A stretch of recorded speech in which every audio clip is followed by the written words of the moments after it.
নবীজি বলেন কোন ইবাদত বন্দেগী আল্লাহর দরবারে কবুল হবে না, একটা সিজদাও আল্লাহর দরবারে কবুল হবে না যতক্ষণ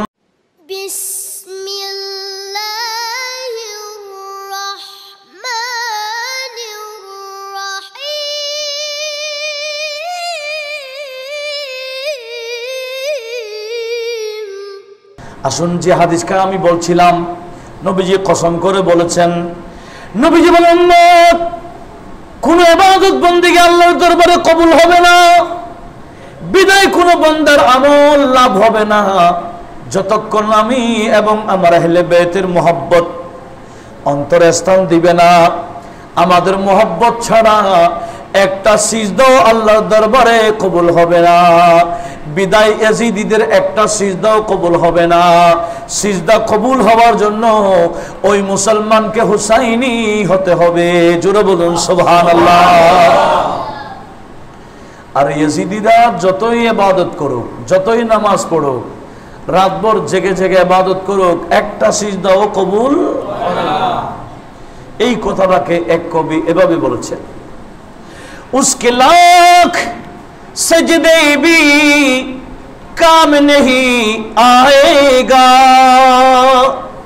তার লক্ষ লক্ষ সিজদা কাম আসবে না, কোন কাজে আসবে না। उसके लाख सजदे भी काम नहीं आएगा, अज़मते मुहम्मदी से अज़मत मुहम्मदी से क़ल्ब जिसका खाली है, যার কলবে আজমতে মুস্তাফা নাই, যার কলবে তাজিম মুস্তাফা নাই, যার কলবে মুহাব্বতে মুস্তাফা নাই, তার লক্ষ লক্ষ সিজদা কবুল হবে না, বেকার, কোনো কাজে আসবে না। একটু জোরে বলুন না নাউজুবিল্লাহ।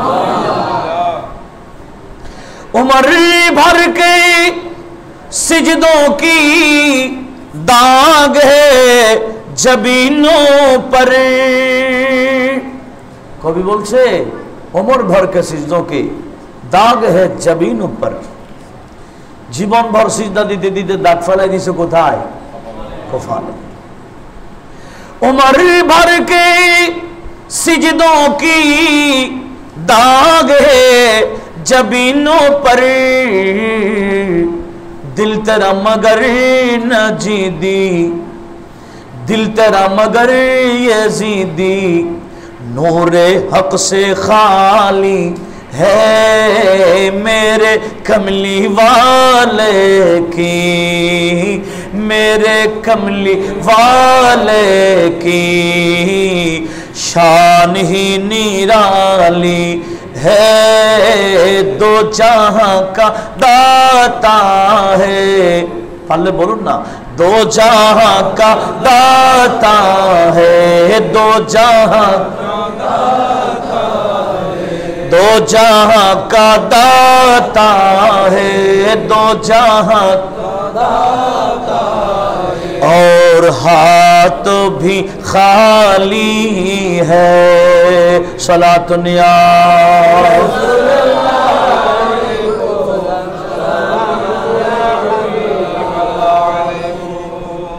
নবীজি কি বলেছেন কসম করে, ওই বান্দার কোন ইবাদত বন্দেগী আল্লাহর দরবারে কবুল হবে না যদি অন্তরে আমি এবং আমার আহলে বাইতের মুহাব্বত না থাকে।